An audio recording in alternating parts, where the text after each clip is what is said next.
Lascirlic, and I'd just like to welcome the Minister to the House. And just to say, in support of my colleague and friend Senator Norris, I do believe he called the quorum to ensure that we were all here and that there was a sufficient audience for this important bill. And I'm actually grateful to him for it because it certainly enabled me to get here more easily in time for the start of the debate. I'm really delighted on behalf of the Labour Party to welcome this important bill and to see this practical and compassionate reform of the Constitution proposed. And I would, like others, acknowledge the work of Minister Josepha Madigan in highlighting the need for this reform and taking the initiative on it. The amendment proposed in the bill, as we know, would, if passed, would delete the first paragraph of the text currently in Article 41.3.2 of the Constitution and would delete the requirement that spouses must have lived apart for at least 4 out of the previous 5 years before seeking a divorce. Like Senator Éireann, I was struck by my colleague Professor David Kenny's argument, and I do think that we should perhaps be more bold in our seeking to amend the Constitution, and that it would have been preferable, or it might indeed be preferable, let's perhaps not put it any more strongly than that at present, to have deleted, to have simply put an amendment in line with the amendment we put on the 8th Amendment last year, enabling the Oireachtas to make provision for dissolution of marriage without specifying particular aspects. I say that somewhat tentatively because I do very much support the current text in paragraph 3 of the article requiring the court to ensure that proper provision is made for spouses and children, and I think that's an important text.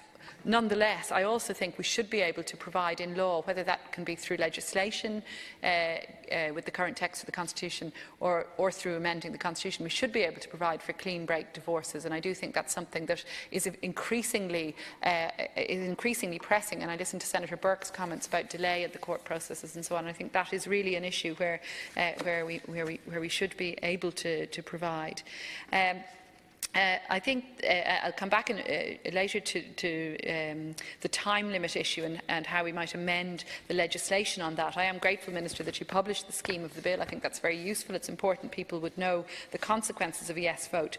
And I know that we will have time, if the amendment passes on the 24th of May, we'll have time to debate that bill further. And certainly, I think, along with others, I might be proposing different time limits, looking at time limits used in other European countries. For example, in other jurisdictions, we see sometimes just 1 year being proposed, or indeed no period, or a 6-month period where there's mutual consent. So I think we could look at other mechanisms other than the 2 out of the 3 previous years as currently proposed in the scheme of your bill.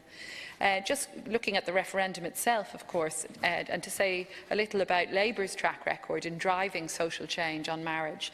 In the 1986 referendum, driven by the Labour Party in coalition government with Fine Gael, as we know, lost despite the yes side having a lead in the polls initially, but of course lost, it seems retrospectively, largely due to fears about property division and adequate provision for dependent spouses. Following that defeat, the 1989 Judicial Separation and Family Law Reform Act dealt with some of the issues around property division and provision for spouses and children. But the second divorce referendum, held on 24th November 1995, was again an intensely fought campaign. And again, I think, I know why the Minister is perhaps less than bold in the proposal for the amendment, because these referendum campaigns can be difficult and can be highly contested. I took an active role along with my colleagues in Labour in '95.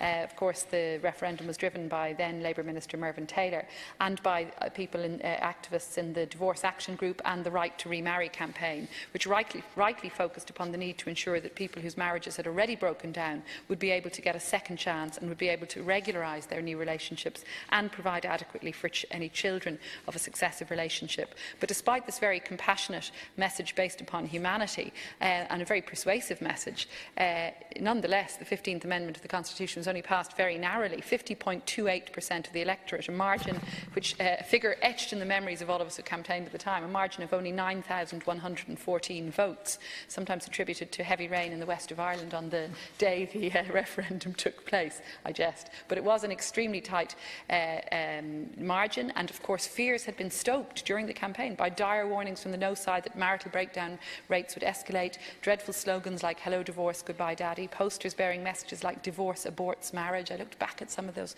dreadful slogans, but those fears were obviously, and those messages obviously contributed to the low margin of success even in 1995.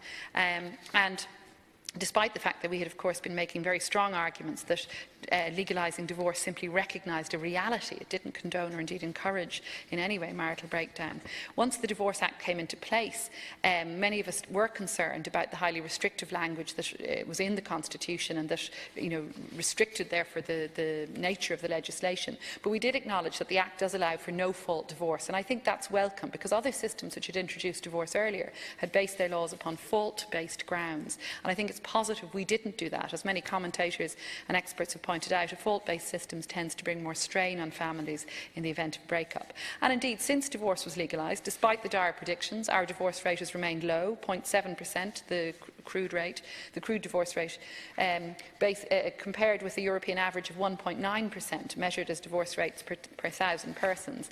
Not only have our marriage rates remained strong, but indeed we've expanded the numbers of those who can marry following our very welcome result in the 2015 referendum on marriage equality. So, there hasn't been the sort of dire predictions did not come to pass.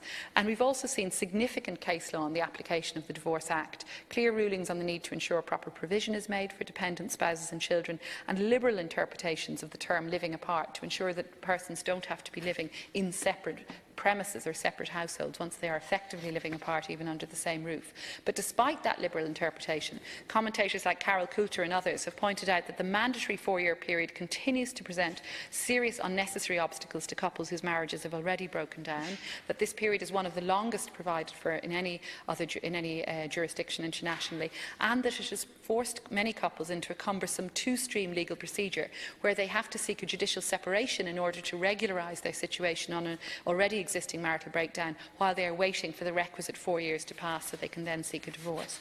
So I think for these practical reasons, as well as for the reasons of compassion and humanity I've described that applied in earlier referendums, I think this is a very important referendum, and I'll be campaigning for a yes vote on 24th of May along with my Labour colleagues, in keeping with our proud tradition of supporting important liberal social reforms. And I welcome, Minister, that you've already appointed Judge Tara Burns to the Commission and that the referendum date is set.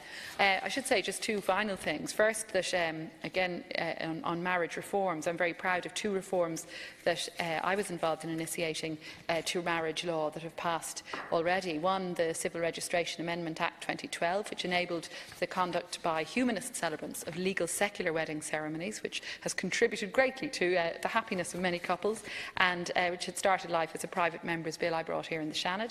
And secondly, the passage just last year of Section 45 of the Domestic Violence Act 2018, which put an end to child marriage and which had been initiated originally as a motion in the Seanad by myself and Senator Gillian Van Turnout.